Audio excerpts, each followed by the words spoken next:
You think washing a car is just about suds and water? Think again. When my brother Frank invited me to help him with his brand new car, I had no idea that afternoon would turn into an unexpected journey of laughter, memories, and a connection I didn't know we needed. By the time we were done, the car sparkled, and so did something between us that neither of us talked about, but both of us felt. Don't forget to subscribe to the channel, leave a like, and write in the comments which city you are listening from. This is very important for us. And now, enjoy listening. I never expected a simple car wash to become the highlight of my week. Frank, my older brother by 4 years, called me on a Tuesday afternoon with that kind of excitement in his voice that I only ever hear when something big, like a new car, is involved. "Olivia, you've got to come see this. I just bought it. And, well, I need your help washing it." I laughed at the thought. Me? Washing his car? At 38, with a schedule full of work and life, the idea seemed almost silly. But then I remembered his teasing grin over the phone, the way he made even the most mundane things feel like adventures. So I agreed, telling him I'd be there in 20 minutes. Pulling into his driveway, I almost didn't recognize the street.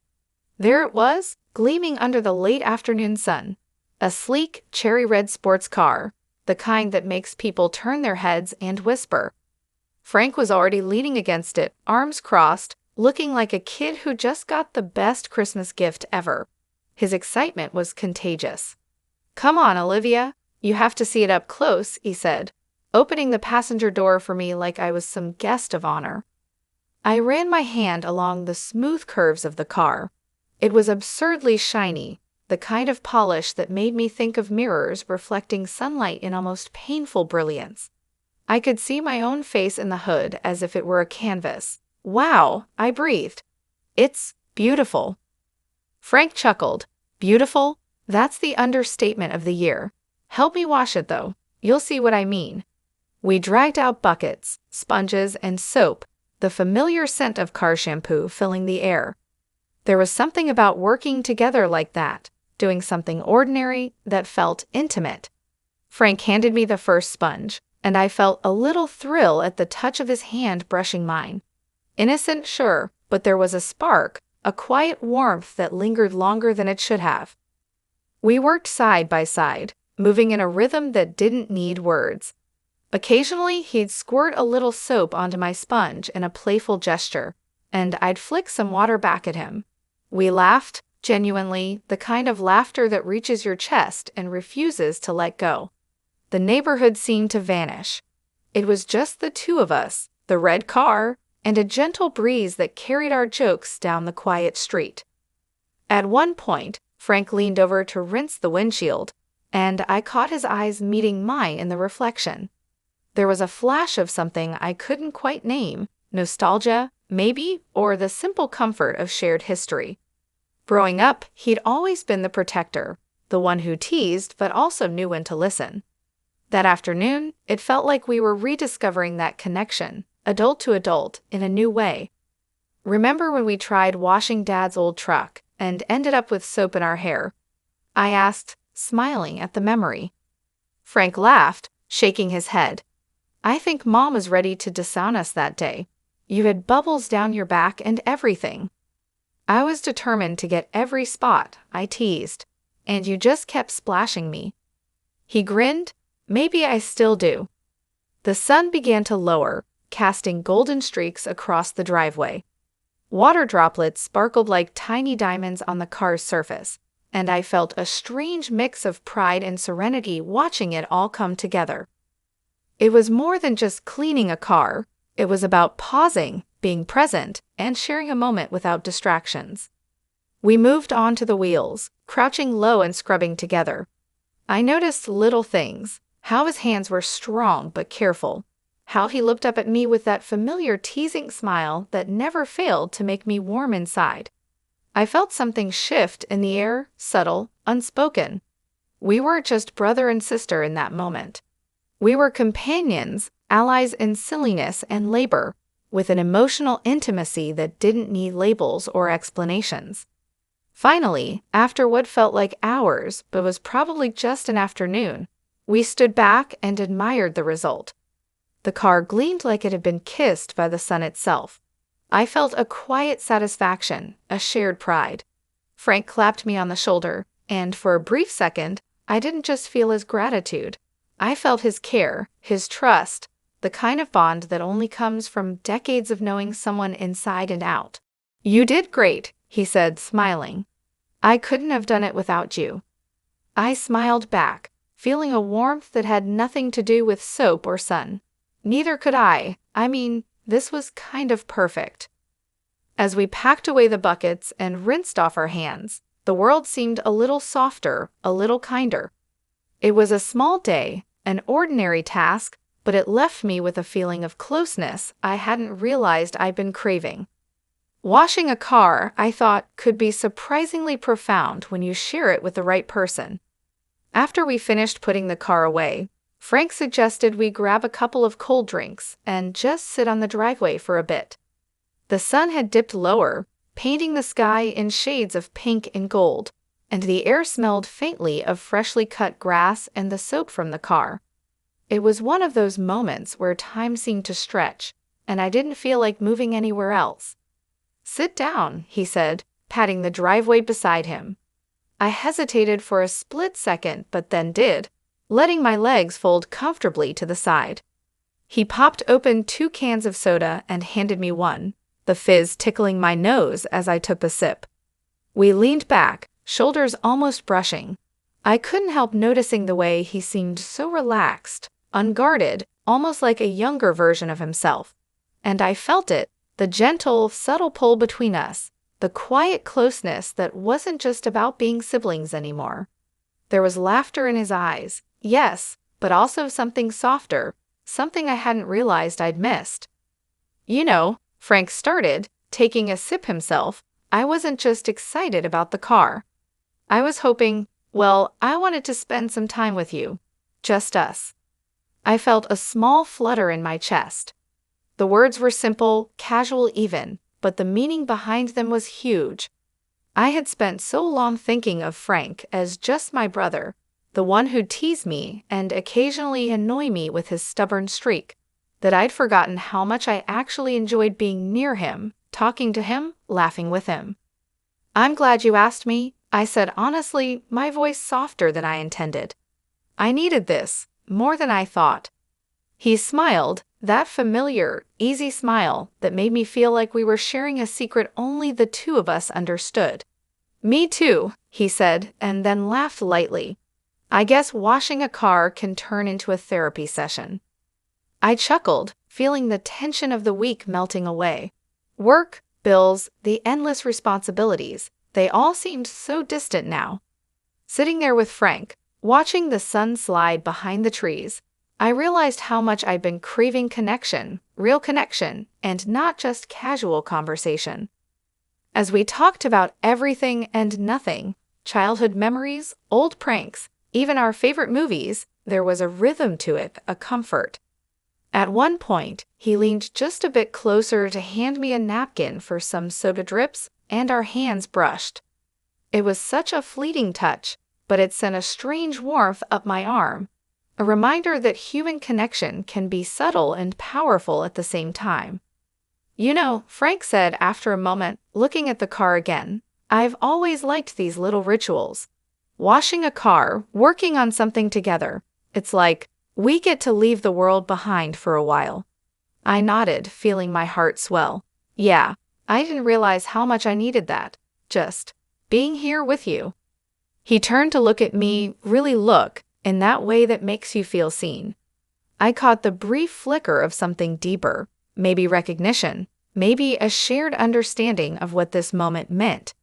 There wasn't anything awkward about it, just a quiet intimacy that didn't need words. The evening air cooled, and a gentle breeze rustled through the leaves. I shivered slightly, and Frank noticed, offering me his jacket. I hesitated for a moment, then accepted it, letting the fabric wrap around my shoulders. His hands lingered briefly as he adjusted it, and I felt a warmth that had nothing to do with the jacket. We sat in silence for a few minutes, just watching the streetlights flicker on one by one. It was peaceful, grounding, a rare pause in a world that always seemed to be moving too fast. And then, without thinking, I found myself leaning a little closer to him. He didn't move away. Instead, he mirrored me, just enough to make the closeness feel natural, easy, and safe. "I don't know why," I said softly, "but I feel like this is important, like we're reconnecting after a long time." Frank's expression softened. "I know exactly what you mean. Life gets busy. We drift, we forget. But moments like this, they remind you what really matters." The quiet between us wasn't empty. It was full of laughter we'd shared, of memories, of mutual respect and care. I realized that the tension I'd felt earlier, the subtle pull, the warmth of touch, the way our laughter echoed, wasn't something I needed to fight. It was simply part of us, part of the bond we'd always had, but never quite explored in the way we were now. Eventually, the evening turned cooler, and Frank suggested we head inside.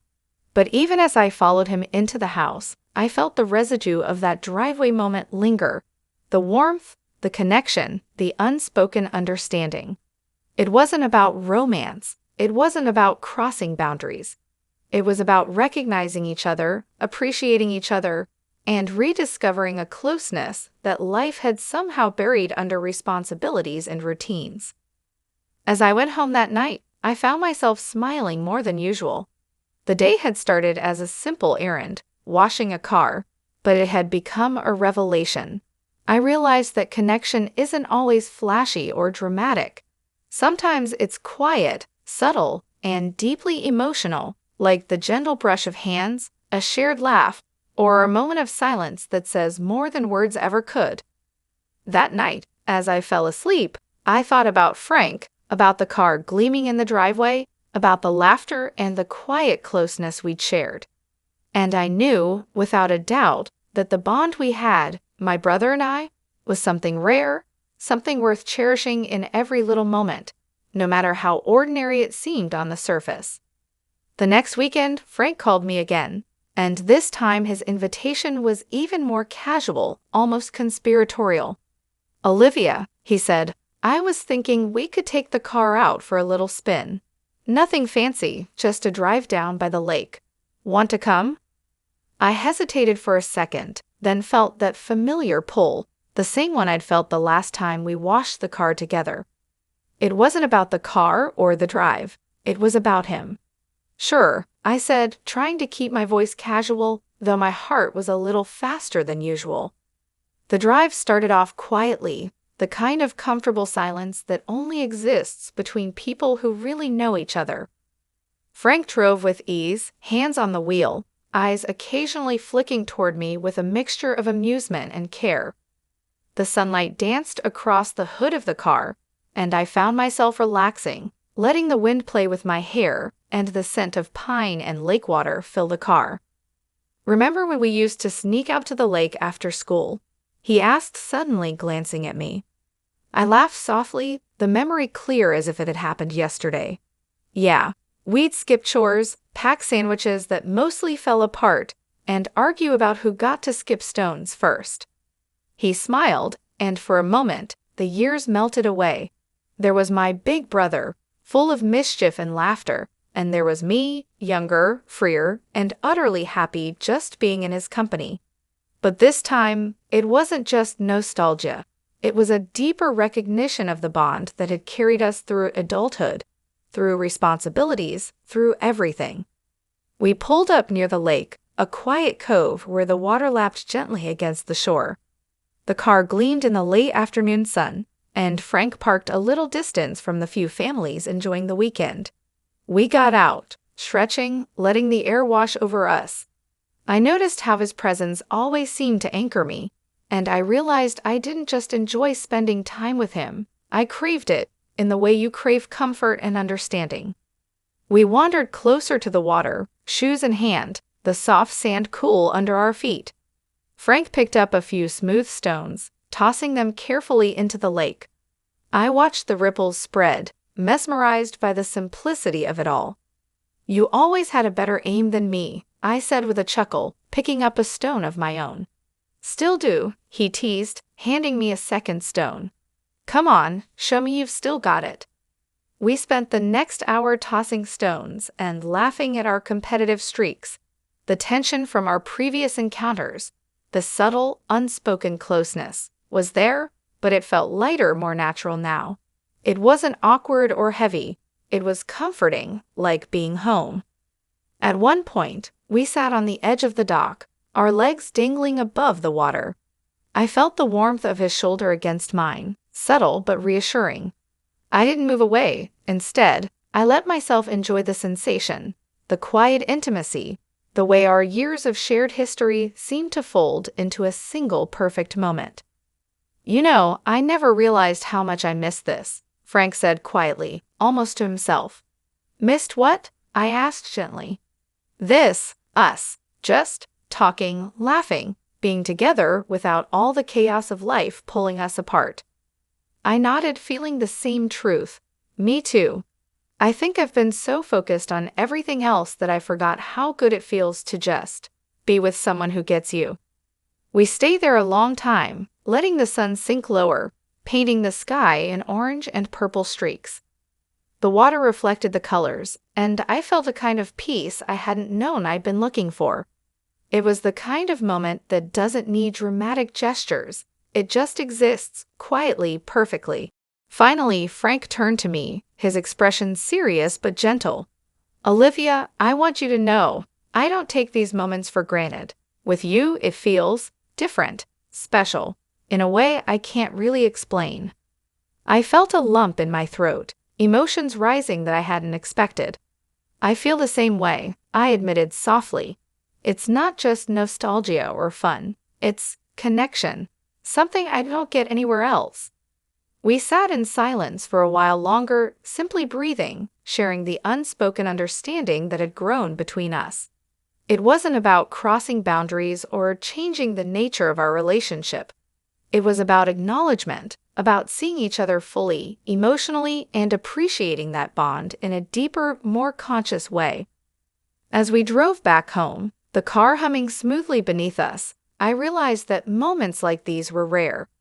They were fleeting and ordinary in appearance, but they carried weight, emotion, and intimacy that lingered long after the tires left the pavement. I glanced at Frank, catching his subtle smile, and knew that whatever life threw at us, we'd always have these moments, simple, profound, and undeniably ours. That night, as I lay in bed, the memories of the lake, the sunlight, the laughter, the quiet touches, the warmth of presence, played over and over in my mind. I didn't feel guilty or confused. I felt seen. I felt connected. And I knew that the relationship I had with Frank had deepened in a way that was rare and beautiful, a bond that would continue to grow, layer by layer, with each shared moment, each laugh, each quiet touch. After that day at the lake, things between Frank and me felt different. Not in a dramatic, world-changing way, but in a quiet, undeniable shift. We had always been close, of course, but now there was an added layer of understanding, of emotional intimacy, that made even ordinary moments feel significant. It started with small things. When he called me in the mornings just to share a funny story or a song he thought I'd like, I found myself smiling before I'd even picked up the phone. When I went to his house, we lingered longer over coffee, talking about everything from childhood memories to current worries. It was effortless, easy, and deeply comforting. One Saturday morning, he suggested we detail the car, inside and out. I agreed immediately, though I knew it would be messy work. There was something about these shared, simple chores that seemed to strengthen our connection in a way nothing else could. We started in the driveway again, spreading towels and brushes, and as we worked, I noticed myself watching him more closely than usual. Not in a romantic sense, though, admittedly, the warmth between us was undeniable, but in a way that acknowledged the care, the patience, and the years of familiarity that he carried in every movement. You know, Frank said, rinsing the bucket and wiping his hands on a towel. I think I've started enjoying these chores more than I ever thought I would. I laughed, scrubbing the interior gently. It's funny, isn't it? Ordinary things suddenly feel special. He nodded, glancing at me with a smile that made my chest feel lighter. It's the company, I think, makes everything better. We spent hours cleaning every corner of the car, from the dusty dashboard to the stubborn dirt along the tires. There were moments of silence where we just worked side by side, and there were moments of laughter when we accidentally splashed each other with soapy water.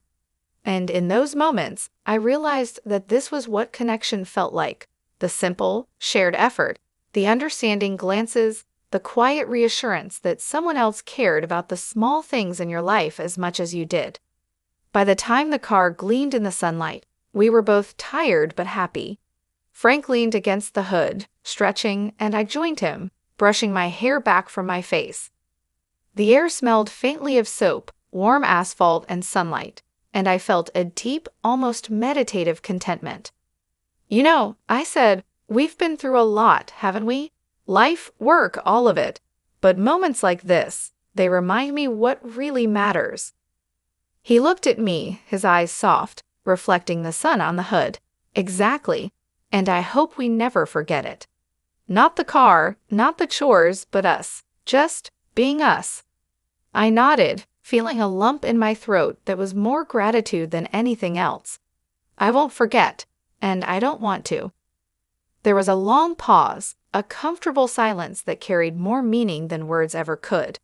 For the first time in a long while, I felt completely understood, seen, and appreciated, not just for what I did, but for who I was.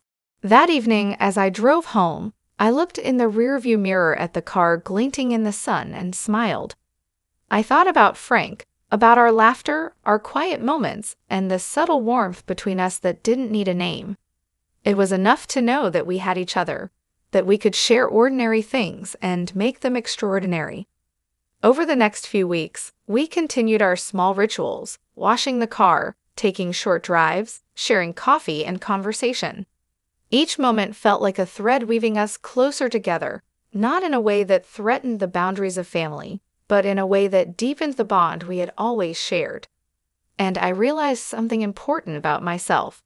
I had spent so much time rushing through life, focusing on work, responsibilities, and distractions, that I had almost forgotten the beauty of connection, the quiet intimacy of shared moments, the comfort of laughter, and the emotional safety of someone who truly knows you.